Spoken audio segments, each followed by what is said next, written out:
Zoo FM Brekkie with Dan and Sarah. That's right. And we've pushed Tech Talk back a little bit today because he is a very busy man and technologist, Matt Dickerson. How you doing, mate? Yeah, good, thanks. Sorry about that. I do appreciate you accommodating me. It's the beauty of radio, super flexible, mate.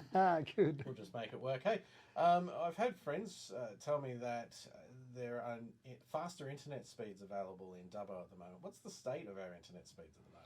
It is a little bit of a two-speed internet situation with Dubbo because we've got 4/7 of our area that's been set up with fibre to the premises and 3/7 has been set up with fibre to the node, and the 7th is because we've got 7 fibre serving modules. So if you're in one of those 4/7, one of the good areas, then you can go gigabit speeds, download speeds, and I've got that and it's fast, so it's cool. You just sometimes forget that you've started a download because you're looking at your screen and go, oh, I thought I started that download. Oh, hold on, it's finished. That's pretty cool. And then you can also get some pretty impressive upload speeds. And that's where you tend to pay more money. So for example, you can get a 1000 meg download speed with 40 meg upload, which is okay for most people, for most of the things they do, and you might pay, say, $80 or $90 for that. When you want to increase that 40 meg upload to, say, 100 or 250 or even a gigabit upload connection, that's when you start to pay hundreds of dollars or even maybe $1,000 a month.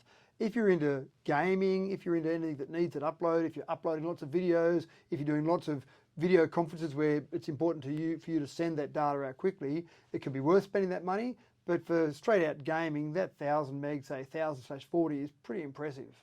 So how do we get the upgrade? Is it just going to our provider and going online and upgrading it, or is it a bit more difficult? No, essentially if you're again in one of those 4/7, one of those lucky areas that's got fibre to the premises, then effectively you just choose whoever you're using as your provider, your retail service provider.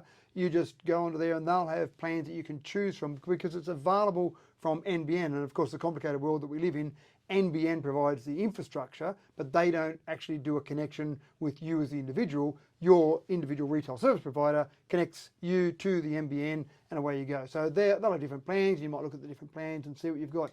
If you're in one of the 3/7 where you've only got fibre to the node, then the best thing is to move house. Oh, gee.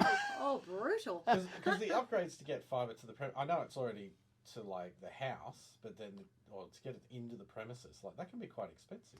Yeah, there is a process you can go through. And I say that flippantly, move house, but if you've got somewhere that's fibre to the node, there is a technology process, upgrade process you can go through, but it can be a bit clumsy and sometimes you can get it free, but if you get it free, you've got to sign up with your provider for a certain number of years on a more expensive plan. So there's a bunch of different options, and sometimes I say it flippantly, but some people have said, I'm just going to move house because I really want that better speed and I haven't got it here and I've been thinking about moving, so that's good enough for me. And you talk to real estate agents and they actually say that one of the things people talk about is what type of connection have I got? So I want electricity, I want water, I want sewage. I mean, they seem pretty obvious. I want fibre to the premises. So it's one of those things that people are looking for now when they're looking for a house. Not everyone, but there is certainly a feeling of that. Well, prevention's a bit better than cure, right? So maybe do that. Okay, but there's more good news for Australians coming from China as well in regards to electric cars. We might be getting cheaper electric cars. We're slowly getting some more cars coming that are cheaper, but BYD in particular stands for Build Your Dream, is a new car manufacturer that's coming into Australia, and as early as this month, we'll see some models coming out from them. Now, a lot of people talk about the ticket price of electric cars. I'd love to have an electric car, but they're just too expensive. When you do the total cost of ownership, because it's so cheap to run, it usually works out that a car for, say, $50,000, equivalent car of EV of $50,000 to a $30,000 petrol car works out about the same after, say, 3 years of ownership, but it's still $50,000. It's still more than that $30,000. BYD will be bringing out models that will be under that $40,000, probably $40,000 to begin with, but they've got a little hatch that's coming out that'll probably be around that $30,000 mark. Their little SUV is around that $40,000. Now, MG at the moment is another Chinese brand, even though most people hear MG and they think British brand, but a Chinese company bought the naming rights to that British brand. So they've got one at the moment that's the cheapest in Australia. It's about $44,000, and it's not a bad car for an EV, but BYD will bring them out, and this will just keep bringing more and more models in. We're up to 31 electric vehicles available in Australia at the moment, but most of those are $50,000, $60,000, $100,000, $150,000. Getting down to that lower end of the market is really exciting. So BYD is the brand, yes, not a category. It's not like you go to GM and then go to a category of BYD. BYD is the company. Same as you've got MG, you've got Ford, you've got BYD. So it's the company name. They've just come up with this little glitchy name that says BYD, build your dream, and that's what they're hoping people will jump onto. How do they manage to make it so cheap? China. That's what I was thinking. Is that a worry, with your electric vehicles that are using cheaper material? Well, I'm not sure they're using cheap materials. I think the real answer to how they do it cheaper is they make batteries for lots of different companies around the world, not just car batteries. They make mobile phone batteries, they make batteries for a whole range of things. And the most expensive component of a car, if you go and buy a $60,000, $70,000 electric vehicle, probably about half of that is the battery. That's the most expensive component, especially if you want to get reasonable range. So you can buy an electric car that might have a 200 kilometre range, and that's a bit cheaper because the battery's smaller. An electric car with 500 kilometre range is dearer because the battery's bigger, therefore more expensive. So I think the main way they're doing it is because they've been manufacturing batteries for so long, they know how to do batteries. And when you think about it, I mean, some people have this anti-China sentiment. Oh, I don't want to buy a car from China. Well, probably most of the parts in your car now are either part of that made in China, components made in China. Lots of the stuff we use is made in China.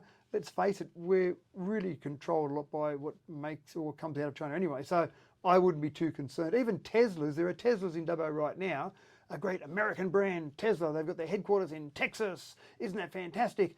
But there are Teslas in Dubbo right now that were built in China. They were built to American specifications, but they've got a Chinese factory which tends to service this part of the world. All right, so we've gone from spending money. Let's go to making money. Sure. And switching to the Apple's Tap to Pay feature. Now, at the moment, I've had this too. Like, tradies might come around and do some work on the house, and then you pay for it. They pull out the little square thing that they've got, and you tap that. But you may just be able to get rid of that and go straight from phone to phone. And especially because I've been to things like markets, for example, and then you go to pay for it with a card, and then they grumble about you not having cash, and then they get their square reader out and they fiddle around, and then they usually hand it to me and say, can you get those two things connected, please, and make it work together, and then hand it back, and then you pay for it. So square reader's been a relatively convenient way for people to have credit card payments out and about without paying expensive merchant fees or have a separate machine, etc., etc. But Apple is getting to the point where their next version of their iOS, which will probably be out in about a month, will actually have that tap to pay feature built into the phone. So not good if you've got shares in Square. Go and get rid of those right now because you won't need the Square reader. You'll just need the phone, so that'll be much better. You'll have your phone, you'll hold your phone out at the tradie or the markets, whatever it is, and someone can just tap their card or tap their phone. So tap their watch. It'll be phone to phone, just transfer of funds. So that'll be fantastic, but it'll just make it easier for people, and they won't have all that complication of trying to get that Square reader connected and make it all work. Obviously, Apple wants to own lots of the payment systems because they get to take their little merchant percentage along the way. So it's going to be compatible only with the newer iPhones, like my little iPhone X. Is not gonna be able to do this? You're probably one model too old. XS will be the first or the oldest model. So if you've got an old 7 or an 8 or an X, for example, then no, it won't work with that. If you've got an XS and beyond, then it'll work with those models. So, yep, you've got to upgrade. I'm sorry, this is technology we're talking about, Sarah. Yes, so get with the times. yeah, basically, yeah. You have to upgrade your Apple surprises. Anyone show hands? No hands. Well, you don't even have it at all right, Dan, with your Samsung. Oh, they'll catch up pretty quick. Maybe. We'll see. Thanks very much, Matt. We'll catch up with you again in a couple of weeks, but exciting times. Absolutely right. Thanks, Dan.